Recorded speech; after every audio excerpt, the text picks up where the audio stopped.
प्रणाम, नमस्ते, आदाब, अस्सलाम वालेकुम। दोस्तों, एक ऐसा बादशाह जो 40 साल तक अकेला तख्त नशीन रहा, जो रोज़ाना की बुनियाद पर लाखों रुपए खर्च करता था, जो बादशाहाना ज़िंदगी गुजारता था, जिसने एक एनिवर्सरी पर 3 अरब रुपए खर्च किया, जिसने खेमों से आर्टिफिशियल शहर बनाया था, जो अपने ज़ाती काम काज करने के लिए बाहर के मुल्कों से मेड्स सर्वेंट वगैरह लाते थे। बिलाखिर हुआ क्या उस बादशाह के साथ कि उसे जलावतनी की ज़िंदगी गुजारनी पड़ी। उसे अपने वतन में मरने के लिए ज़मीन का एक टुकड़ा भी नहीं मिला। मुल्क मुल्क फिरता रहा, कभी बरतानिया तो कभी अमेरिका, कभी मिस्र तो कभी मराकश, कभी मेक्सिको तो कभी स्विट्ज़रलैंड, दर बदर फिरता रहा। जी दोस्तों, मैं बात कर रहा हूँ शाह ईरान और रज़ा शाह पहलवी की। आज की इस व्लॉग में हम शाह ईरान के उरूज व ज़वाल के बारे में बात करेंगे और ईरान रिवॉल्यूशन के बारे में बात करेंगे। कुछ फैक्ट्स और कुछ सीक्रेट्स आप लोगों के सामने रखता हूँ। इससे पहले सब कंटिनेंट इन्फो के तमाम दोस्तों से रिक्वेस्ट है कि वीडियो को लाइक करें, शेयर करें और कमेंट सेक्शन में अपनी राय ज़रूर दीजिए और चैनल को भी सब्सक्राइब करें। दोस्तों, शाह ईरान के नाम से शोहरत हासिल करने वाला मोहम्मद रज़ा शाह पहलवी 40 साल तक ईरान के तख्त के वाहिद मालिक रहे। वो 26 अक्टूबर 1919 को तेहरान में पैदा हुए और 11 सितंबर 1941 से 11 फरवरी 1979 यानी इनकलाब ईरान तक तख्त नशीन रहे और उन्हें शहनशाह जहां पनाह, जंगजों का सरदार और शहनशाहों के शहनशाह जैसे कई एक खिताबात से नवाजा गया। आज इन्हें ईरान के आखिरी बादशाह के तौर पर याद किया जाता है। दोस्तों, बतौर हुक्मरान शाह ईरान ने वाइट रिवॉल्यूशन यानी सफ़ेद इनकलाब मुतारिफ कराया, जिसमें कई मुआशी, सियासी और समाजी इस्लाहातें शामिल थी। इनके इस एजेंडे से सनतों को कौमी तहवील में लेकर और औरतों को पार्लियामेंट का हिस्सा बनाकर ईरान में सेकुलराइजेशन और मॉडर्नाइजेशन की पॉलिसी अपनाना चाहता था। शाह ईरान, जो एक सेकुलर मुसलमान थे, आहिस्ता आहिस्ता मुल्क के शिया उलमा और रिवायती ताजरों, जिनको बाजारी कहा जाता था, इनका एतमाद खो बैठा। शाह ईरान 1936 तक स्विस बोर्डिंग स्कूल में ज़ेर तालीम रहे, जिससे इनके अंदर प्रो अमेरिका सोच पुख्ता हो चुकी थी। याद रहे, शाह ईरान ने इसराइल को भी तस्लीम कर लिया था।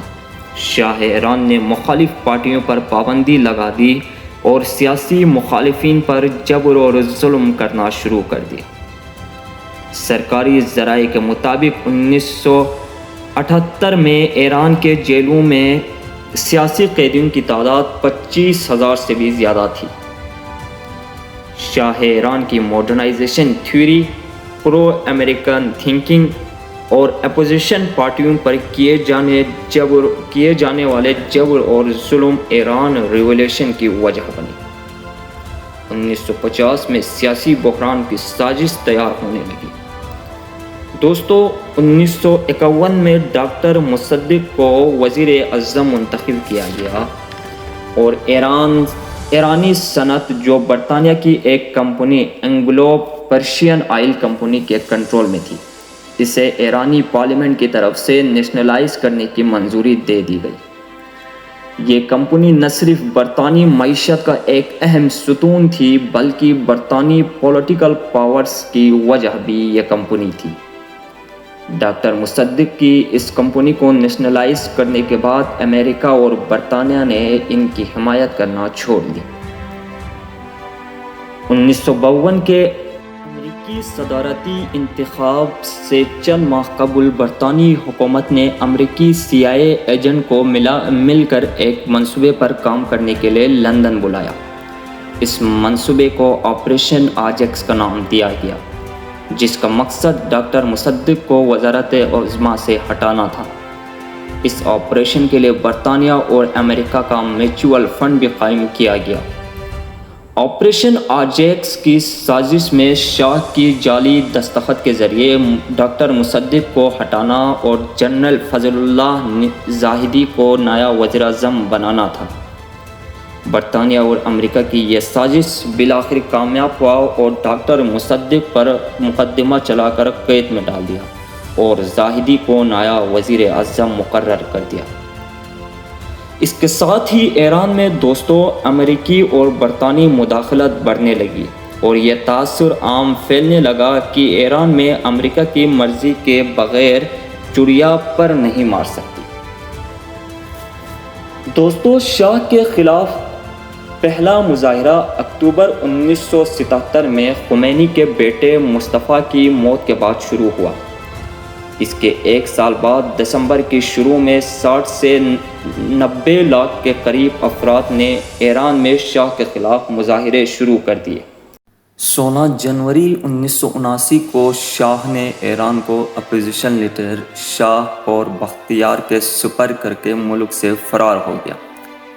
پورے ملک سے پہلوی خاندان کے مجسموں پر حملے شروع ہو گئے اور چند گھنٹوں میں پہلوی بادشاہت کا نام و نشان مٹا دیا گیا۔ بختیار نے سیاسی قیدیوں کو رہا کر کے آیت اللہ خمینی کو ایران میں آنے کی اجازت دی جو جلاوطنی کی زندگی گزار رہے تھے۔ اس نے خمینی کو قوم کی طرز پر ریاست قائم کرنے کا کہا اور آزادانہ الیکشن کا وعدہ کیا۔ اس نے قومی وحدت پر مبنی آئین بنانے کے لیے حزب اختلاف کو بھی دعوت دی اور خمینی کے پیروکاروں کو بھی حکومت میں شامل ہونے کا کہا۔ امام خمینی نے بختیار کے مطالبات کو مسترد کر دیا اور اپنی عبوری حکومت قائم کی جس کا وزیر اعظم مہدی بزرگان کو مقرر کیا گیا۔ دوستو شاہ جلاوطنی کے دوران عارضی قیام کے لیے ملک پھرتا رہا۔ پہلے وہ مصر گیا جہاں اس کا انور سادات نے گرمجوشی سے استقبال کیا۔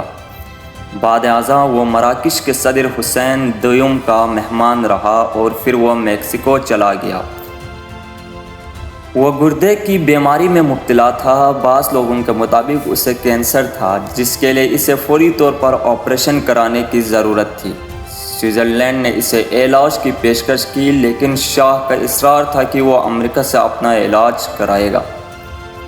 22 اکتوبر 1979 کو امریکی صدر جمی کارٹر نے شاہ کو امریکہ میں علاج کرانے کی دعوت دے دی۔ شاہ ہسپتال میں ڈیو ڈی نیوسم کے نام سے داخل ہوا، حالانکہ وہ نیوسم کے معنی نہیں جانتا تھا۔ بعد میں شاہ کو امریکی ایئر فورس جیٹ کے ذریعے ٹیکساس اور ویل فوڈ میڈیکل سینٹر لے جایا گیا۔ شاہ نے وہاں 6 ہفتوں تک قیام کیا۔ ایران نے انقلاب کے دوران ہی شاہ کی واپسی کا امریکہ سے مطالبہ کیا لیکن وہ ہسپتال میں ٹھہرا رہا۔ اس کے رد عمل میں تہران میں امریکی سفارت خانے کے عملے، فوجی افسران اور انٹیلیجنس کے اہلکاروں کو یرغمال بنا لیا گیا۔ شاہ کی کتاب تاریخ کو جواب دو میں اس نے لکھا ہے کہ امریکہ نے اس کو علاج معالجے کی کوئی سہولت فراہم نہیں کی تھی بلکہ اس سے ملک چھوڑنے کا کہا تھا۔ 15 دسمبر 1979 کو اس نے امریکہ کو چھوڑا اور پاناما میں مختصر قیام کیا۔ ایرانی حکومت کی طرف سے شاہ اور اس کی بیوی کی حوالگی کا مطالبہ بدستور جاری تھا۔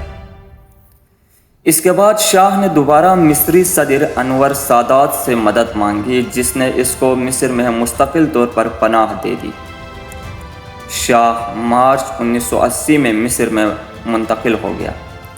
وہ 27 جولائی 1980 کو 60 سال کی عمر میں مصر میں وفات پا گیا۔ مصری صدر انور سادات نے اسے سرکاری اعزاز کے ساتھ دفن کیا۔ محمد رضا شاہ پہلوی قاہرہ میں الرافیہ مسجد میں دفن ہے۔ یہ مسجد اس لیے اہمیت اختیار کر گئی ہے کہ یہاں مصری صدر فاروق اور ایرانی صدر رضا شاہ پہلوی دونوں مدفون ہیں۔ دوستو آج کے لیے اتنا ہی، ملاقات ہوگی اگلے ولاگ میں، تب تک کے لیے سرکشت رہے، جے ہند، اللہ نگہبان۔